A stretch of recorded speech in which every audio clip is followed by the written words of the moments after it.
La ruina del Imperio Romano, cuarta parte, capítulo número 21, las dos repúblicas o Roma o los Estados Unidos. Y ahora todos los males engendrados en esta malvada intriga que unía al Estado con un cristianismo profeso, se apresuró en el imperio condenado a su ruina triunfal, final y total. Los placeres criminales y frívolos de una civilización decrépita no dejaron ningún pensamiento para los deberes absorbentes del día o las terribles pruebas del mañana. Lujuria desenfrenada e indecencia no admitía santidad en el vínculo matrimonial. Los ricos y poderosos harenes establecidos en los recovecos de los que sus esposas se demoraban, olvidaron, descuidaron y despreciaron. El banquete, el teatro y el circo agotaron la poca fuerza y energía que dejaron los excesos domésticos. Los pobres imitaban los vicios de los ricos y horribles. Las supersticiones paganas, los engaños paganos, los vicios paganos que habían sido introducidos en la iglesia por la apostasía y vestidos con una apariencia de piedad, habían producido tal corrupción que la sociedad de la que era una parte ya no podría existir.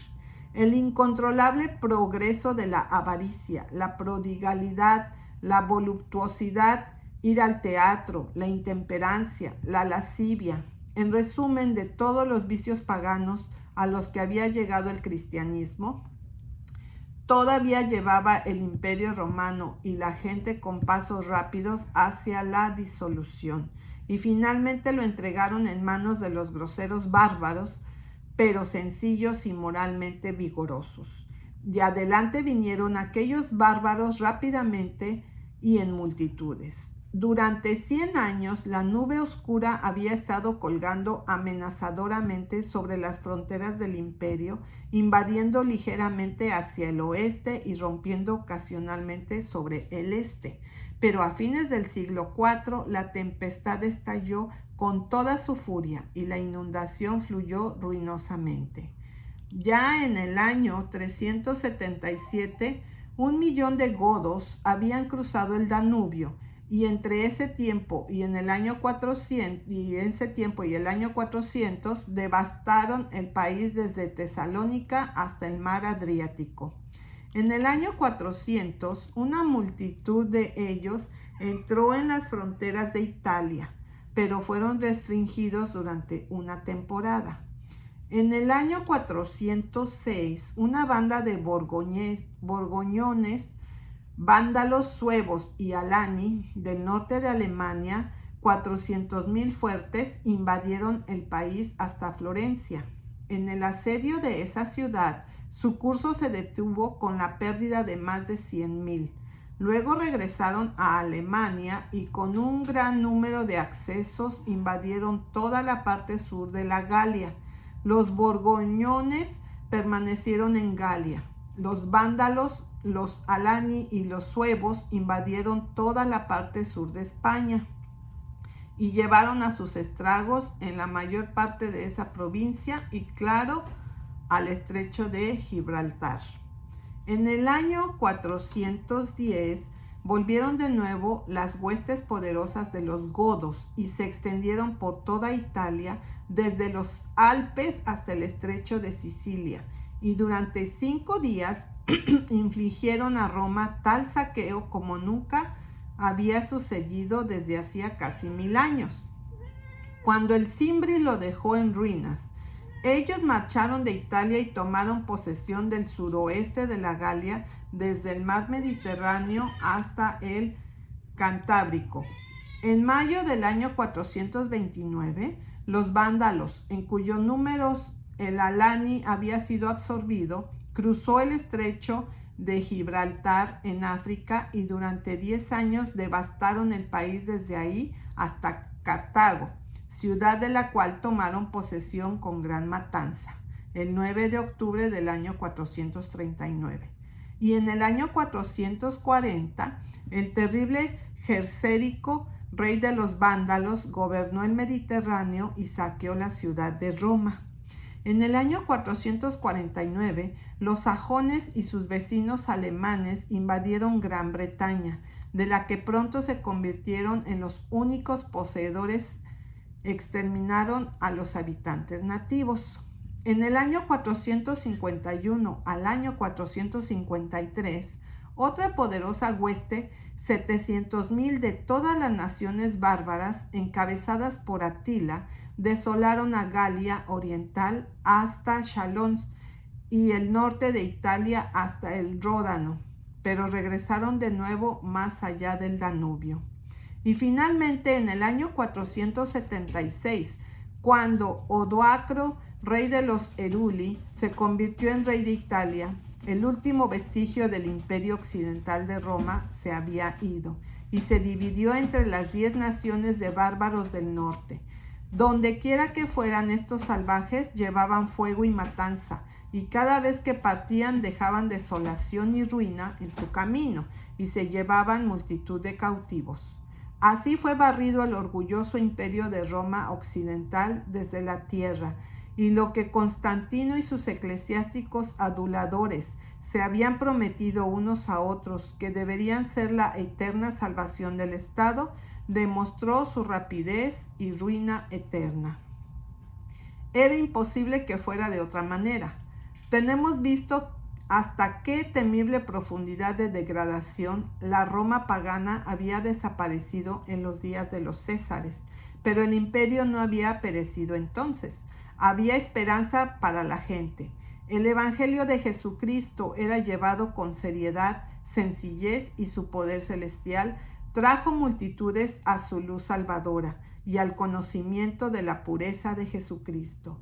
Esta era su salvación y el Evangelio de Cristo, restaurando la virtud e integridad del individuo, fue la preservación del Estado romano. Pero cuando por la apostasía ese Evangelio había perdido su pureza y su poder en las multitudes que lo profesaban, y cuando se usó solo como un manto para cubrir la misma maldad pagana, cuando esta forma de piedad no solo practicaba sin el poder, pero desafiándolo, impregnó las grandes masas populares, y el imperio se había convertido así en una masa enconada de corrupción, cuando el único medio que era posible que el Señor mismo empleara para purificar a las personas había sido tomado y puesto solo bajo el manto para aumentar a más impiedad. No había otro remedio. La destrucción debía llegar. Y vino, como hemos visto, por una hueste salvaje, es cierto, pero cuyos hábitos sociales estaban tan por encima de los del pueblo que destruyeron. Tan salvaje como lo fueron, se sonrojaron bastante ante la vergüenza de las corrupciones que encontraron en esta llamada sociedad cristiana de Roma. Esto está probado por la mejor autoridad.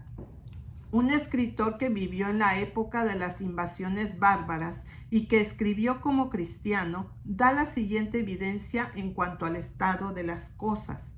La Iglesia, que debe propiciar a Dios en todas partes, ¿por qué le provoca a ira?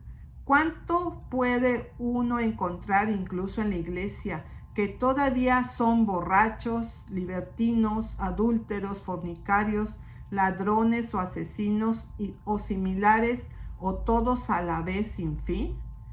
Es incluso una especie de santidad entre el pueblo cristiano ser menos vicioso. Del culto público a Dios y casi durante él pasan hechos vergonzosos. Apenas un hombre rico cometería un asesinato y fornicación. Hemos perdido todo el poder del cristianismo y ofendemos más a Dios que pecamos como cristianos. Somos peores que los bárbaros y paganos.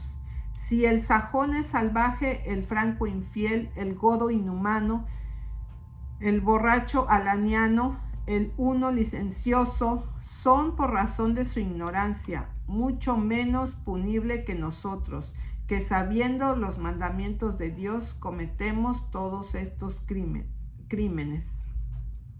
Él compara a los cristianos, especialmente de Roma, con los godos y los vándalos arrianos, para desprestigio de los romanos, que añaden a los graves pecados de la naturaleza los refinados vicios de la civilización, pasión por los teatros, libertinaje y lascivia antinatural. Por tanto, el justo Dios ha dado en manos de los bárbaros y los expuso a los estragos de las hordas migratorias.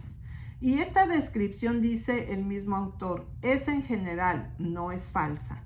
Y lo confirma con sus propias palabras a la excelente observación de que nada más que el juicio divino de destrucción sobre este nominalmente cristiano, pero esencialmente mundo pagano, podría abrir el camino para la regeneración moral de la sociedad. Debe haber naciones nuevas y frescas. Si la civilización cristiana, preparada en el antiguo imperio romano, echa raíces firmes y dan frutos maduros. Estas nuevas y frescas naciones vinieron y se plantaron sobre las ruinas de lo antiguo. De estos salieron los fieles cristianos de la Edad Media, y sobre ellos rompió la luz de la Reforma. Y fuera de estos y por este medio, Dios produjo la civilización del siglo XIX y la nueva República de los Estados Unidos de América, de la cual debe ir una vez más en su pureza, como al principio, el Evangelio eterno a toda nación, tribu, lengua y pueblo.